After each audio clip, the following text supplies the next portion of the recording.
Alrighty, hello. Welcome on in to another YouTube video. I say another as I haven't posted in a couple months here, but surprise, surprise, we have a balance patch for Command and Conquer Rivals. Um, a very, very surprising one, as a matter of fact, that dropped today. Nobody really knows if, this was planned. I am led to believe that this was not planned, and it kind of just happened. So hooray to us, hooray to the players. We get something different. Almost 2 years to the date of our last balance patch, by the way. So, um, very, very good stuff. We're going to be touching on all the changes here. Shout out to Kenny, Emmy, as well as Omelette, and to Coinbird, who got together real quick and did some testing and got the graphics and put everything out here like a little press release type of deal. So summarizing everything. So we're just going to go through it real quick. I know that Blade has also released a video for the balance patch, which is awesome. I have not personally taken a look at it, so this is kind of my quick, raw, uncut thoughts on this patch as I scroll through. Ooh, this screen is actually pretty bright. So we're just going to go through the pictures real quick just to see what they say, and then we can just kind of go unit to unit, and then we'll talk about it real quick. So GDI, we got some buffs here. So we got Strong Arm, Rhino, Shatterer, Razorback, and Orca being buffed. And then we have Liang and JJTs. We can actually drop 1J now as it is being nerfed. So it's now just a JT, a Justin Timberlake. And we got some twerks to McNeil, Gren, and MSV, good or bad. That is up for discussion. So buff obviously is very good. Nerf is very bad. And then twerk. Tweaks. We'll see what it says. Let's go to Nod real quick here. Here it is. Buffs. So we have a buff to Jade, buff to Scarab, Buggy, Banshee, and the Cat Ship. Nerf to Chuggy, Giga, and Inferno. How kind of crazy is that? The top three meta units from last patch are nerfed. And then tweaks to the Fnatic and Bikes. So we'll start with GDI here. My gut reaction when seeing these pictures here was that I think this kind of swings the pendulum into GDI's favor. As it was a ground dominated meta this last time for the last couple of years, it felt like Giga was definitely leading the way in terms of just being very, very strong. And now that Giga has been nerfed and Chuggy has been nerfed as well, then I think that we're kind of opening it up to more air gameplay, maybe. But I think it would also just change the priority for the ground units. So let's take a look here. GDI. So we're going to start with our boy Liang. HP from 430 to 150. So yeah, absolute dumpster fire. I mean, Liang should just never be played again, to be honest with you. My theory on Liang is that they just don't know how to code it properly to what people want. Like, what we want from Liang is to be flying, right? We want it to move, but we don't want it on the pads. And I don't think that they can do that. So the changes that they make just don't make a lot of sense to Liang. So the HP is just dumpstered, nothing, like one missile shot and then it's dead. The start cooldown is increased from 45 seconds to 65 seconds, which is just insane. The first missile, if charged at the start of the game, can fire at like 45 seconds or something like that. So literally useless Liang for like a quick, game. Purchase cooldown 35 seconds, increased to 45 seconds. So once that first Liang pops off, then we're going from 35 to 4. Now it's a cooldown of 45 seconds. And then spawn -2 from enemy base to -3 from middle. So that essentially takes off. You can now only spawn it in your side. and even if it's on your side, it's pretty close to like actually being on your side. It might still have some sort of effect depending on the map, but very, very rare, I think, that we would see any Liang gameplay except for people that are trolling. So yeah, I mean, avoid Liang at all costs. Obviously, like just not viable. I mean, never was viable even the last patch. Um, so yeah, just stay away. McNeil setup timer 1 second in decreased to 0.3. So that's very good. Um, pretty much when you would set up, so when you click the commander ability and then you place it to wherever you want it to go, it is pretty much instantaneous for it to begin now, which is really, really good. So that's good thing number one. Good thing number two is the attack speed decrease. So 30% decrease to now 70% decrease, which is a lot. I was told by someone in chat that if you trap a predator, then a pit bull would be able to beat the predator one-on-one. I don't know if that's true, but that kind of just speaks to this attack speed decrease, obviously, because, I mean, a predator is slow and also attacks very slow. I think it's like 4 seconds or something like that. So decreasing it by 7%, I mean, that's just insane. Same with the reload. So, I mean, that thing barely fires if, well, we're talking predator here. Reload and attack speed both down to 70%, which is just massive, massive. I think that this sets up McNeil to be the #1 GDI commander now. I mean, I guess it all really just depends on your style. I think that it still is kind of dependent on the flow of the game. So the theory with McNeil, or what most of the thing, what we were thinking about with McNeil was that it's great when you're ahead.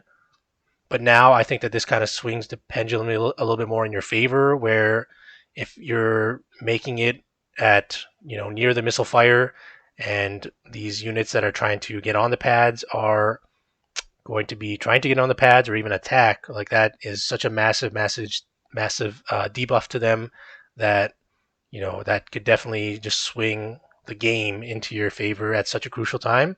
So I think that's pretty good. Movement decreased from 40% to 15%. So I believe that that means that the movement decrease was increased. So now they're no longer 40% slower, but now they're 15% slower, which is fair enough.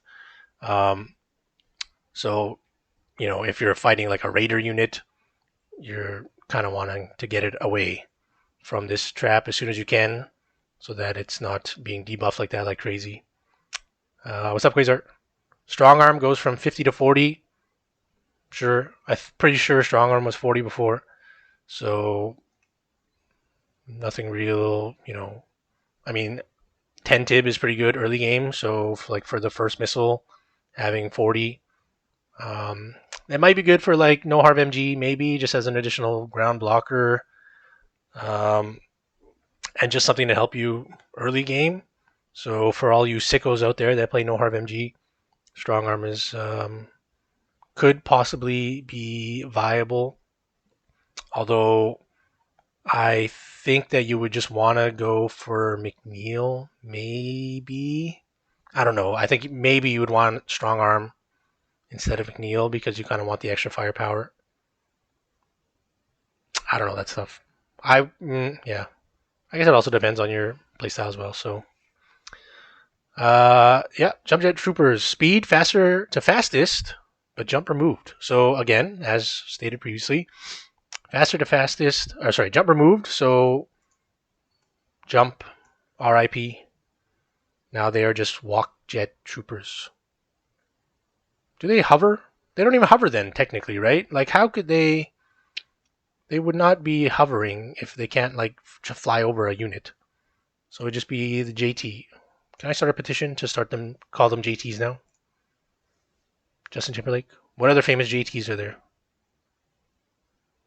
I don't know. Yeah, but fastest is kind of cool. I mean, it lets you catch up with units now, which is a pretty good trade-off. So they're like bikes pretty much.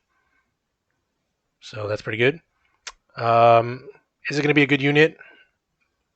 I don't know because I mean the unblockable aspect originally was what made them like amazing.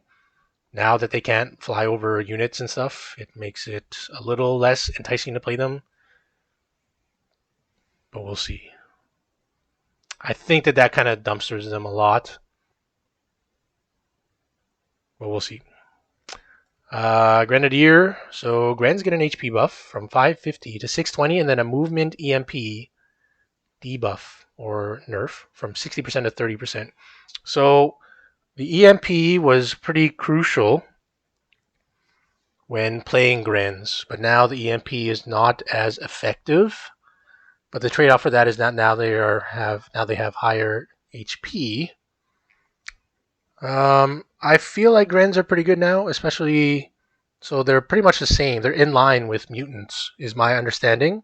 Which I mean, obviously everyone knows mutants are good, so one would have to say that Grenadiers are also good. The only not good thing is that they're 70 cost, while mutants are 60. So I don't know. I mean, I've been playing a bunch of GDI since season reset since this patch, and I've been playing Grens pretty heavily. So I don't know. I like them, but 70 cost. I think it's still up in the air with respect to would you rather play a tank or would you rather play Gren? And I think that all comes down to your playstyle. But yeah, big thumbs up for me for this Gren tweak. I am enjoying them a lot right now. So MSV attack speed buff from 50% to 5%. Reload buff from 55% to 5%. Movement buff from 2.5 to 4.5, and then pack up time 2.25 to 1.1. Yeah, I mean, I don't. If we want to talk about dumpster, like the MSV is literally just a moving dumpster at this point. Like a barely noticeable attack speed buff and reload buff, which I mean, those two things are like absolutely crucial to what MSV does. Like, why do you just want to have like this is just literally a stationary harvester at this point? I don't know what you would honestly like use this for. Truth be told, the movement buff going from 2.5 to 4.5 is cool, but I mean the trade-off is 90% less attack speed and reload buff. So yeah, I mean MSV obvious avoid. Rhino. All right, here we go, baby. I'm very excited about the Rhino and buggy changes. Rhino speed from fast to faster and vision from 2 to 3. So we've had dreams of the vision going from 2 to 3 since beta. Fuck, I say that like I'm a beta player, but I'm not even a beta player. Rhino was originally 3 vision, and then it got bumped down to 2 because of the other, vision units like the militant and riflemen and stuff like that. But now with this boost from fast to faster and then vision from 2 to 3, it makes it, I would say, pretty strong. Pretty strong. The only issue that I'm having with playing Rhino is like you kind of want to have Rhino as your opening unit, but it's hard to like respond to War Factory openings if Rhino is going to be the first unit you make. Because typically speaking, Rhino is going to be your first unit that you're making within the first, like, within 10 to 15 seconds of the game starting. And against a War Factory opening, it kind of puts you a little bit behind the 8 ball if they've opened buggy or wheels. So, although if they're opening buggy and then you go into like Pitbull or something, right? Like, I think the game flow still has to be discussed. But going from Rhino to Pitbull does not feel like very, very good against wheel opening because bikes are still solid. So I like Rhino right now. I've been playing Rhino. Like Rhino and Gren have been in my main GDI deck right now. So yeah, I mean I'm a fan of Rhino, but it's just a matter of figuring out what to do with it once you make it, if it's going to be your opening unit, right? So we'll see how that goes. Shatter infantry damage from 180 to 210. So I like this change. It doesn't feel very strong. Well, I mean, I guess, what is that? Almost 20% increase in infantry damage.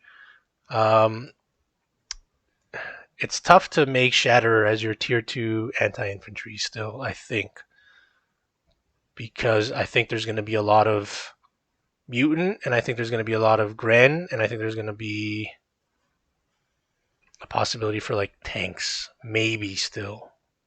I don't know. I'm going to talk about the overall like meta and what I think it's going to be like near the end of the video. So let's keep going. Razorback from 1500 to 1530. So this puts it over the threshold for phantom damage. So Razorback now no longer dies to one phantom volley, which is great. What you love to see. So this little increase in Razorback damage is really, really good.